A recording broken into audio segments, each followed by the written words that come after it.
নৰেন্দ্ৰ মোদী সদায় আমাৰ ভাল দিনত আহে। এটা খৰাং কাল যে এতিয়া যে বানপানী নাই, গতিকে মোদী আহিছে। হেৰো ইলেকশ্যনৰ আগত এই ৰাস্তাটোত কেইখনমান এনেকুৱা উৰাই দেখুৱালে আমাৰ অসমীয়া জাতিটো কি উন্নতি হ'ব, সেইটো চাবৰ কাৰণে প্ৰধানমন্ত্ৰী আহিব লাগে নেকি? আপোনালোকে নিজে কওক।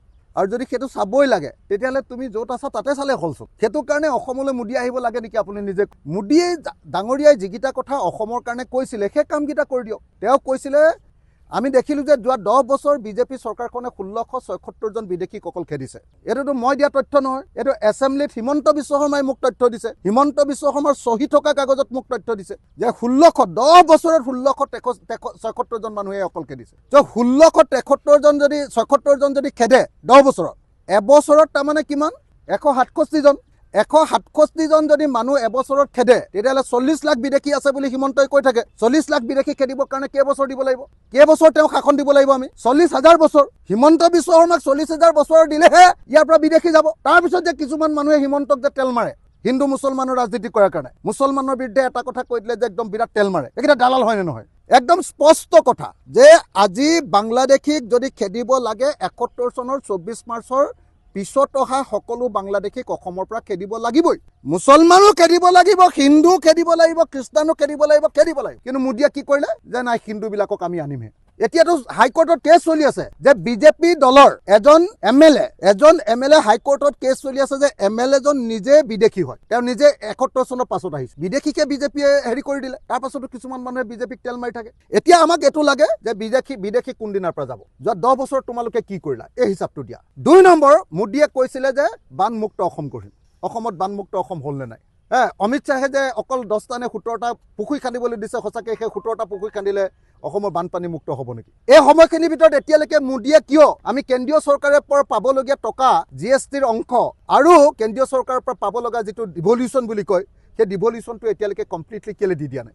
কিয় মোদীৰ দিনতে অসম চৰকাৰে আটাইতকৈ বেছি ধাৰ ল'বলগীয়া হৈছে? ব্ৰহ্মপুত্ৰ নিয়ন্ত্ৰণ কেতিয়া কৰিব? ব্ৰহ্মপুত্ৰৰ 2 পাৰে তেওঁলোকে যে এক্সপ্ৰেছ হাইৱে কৰিম বুলি কৈছিলে, কেতিয়া কৰিব? মোদীক আমাৰ এই প্ৰশ্নবিলাকৰ উত্তৰ লাগে। অসম চুক্তি ৰূপায়ণ কৰিম বুলি কৈছিলে যে আখৰে আখৰে কেতিয়া কৰিব? 6 নম্বৰ দফাৰ ৰূপায়ণ কেতিয়া হ'ব? 6 জনগোষ্ঠীৰ জনজাতিকৰণ কেতিয়া হ'ব? 6 জনগোষ্ঠীৰ জনজাতিকৰণ কৰিম 6 মাহৰ ভিতৰত কৰিম বুলি তেওঁ আমাৰ বঙাইগাঁৱত গৈ ভাষণ দিছিলে নে নাই? আপোনালোকে মনত পেলাওক। 6 জনগোষ্ঠীৰ জনজাতিকৰণ কেতিয়া হ'ব? এতিয়া এইটোহে লাগে। এতিয়া ইলেকশ্যনৰ সময়ত আহি এৰোপ্লেনৰ খেলা দেখুৱাবলৈ আহিলে হ'ব নেকি? অসমীয়া মানুহে কি এনেকে আপোনাৰ যাদু খেল চাই ভোট দিব নেকি? মোদীয়েতো এৰোপ্লেনৰ খেলাহে দেখুৱাবলৈ আহিছে। আমাক এৰোপ্লেনৰ খেলা কেলে লাগে? অসমীয়া মানুহক মৰাণত এৰোপ্লেনৰ খেলাটো কেলে লাগে? আমাকতো নালাগে সেইটো। এতিয়া কি লাগে আমাক? এতিয়া আমাক লাগে যে আমাৰ বানপানী সমস্যাৰ কেতিয়া সমাধান হ'ব? কি কৰিলা?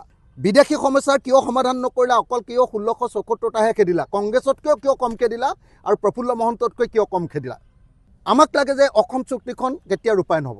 বিদেশীটো অসম চুক্তিৰ মতে 71 চনৰ পাছত অহা চবকে কেতিয়া খেদিব? আৰু 6 নম্বৰ দফা অনুসৰি আমাক সাংবিধানিক ৰক্ষা কবচ কেতিয়া দিব? 6 জনগোষ্ঠীৰ জনজাতিকৰণ কেতিয়া কৰিব? এইবিলাক কথাৰ নাই। হিন্দু মুছলমানৰ ৰাজনীতি কৰি ইয়াত ভোট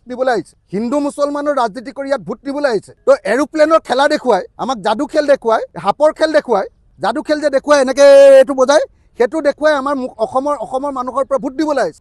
আপোনাৰ কাৰণে বোলে আজি পৰীক্ষা বোলে কৰি দিছে, আগুৱাই দিছে বোলে, আৰু আহিবলৈ সময় পোৱা নাই। আমাৰ পৰীক্ষা হোৱা সময়খিনিতে তেওঁ আহিবলৈ পালে। পৰীক্ষা হোৱা সময়খিনিত আমি মাইক নবজাওঁ, বিয়া নাপাতো, তুলনি বিয়া নাপাতো, সেই সময়ত মোদী আহি আমাক ডিষ্টাৰ্ব কৰিবলৈ আহিছে। গতিকে অতি স্পষ্ট কথা, মোদীৰ পৰা আমাক এইবিলাক প্ৰশ্নৰ উত্তৰ লাগে।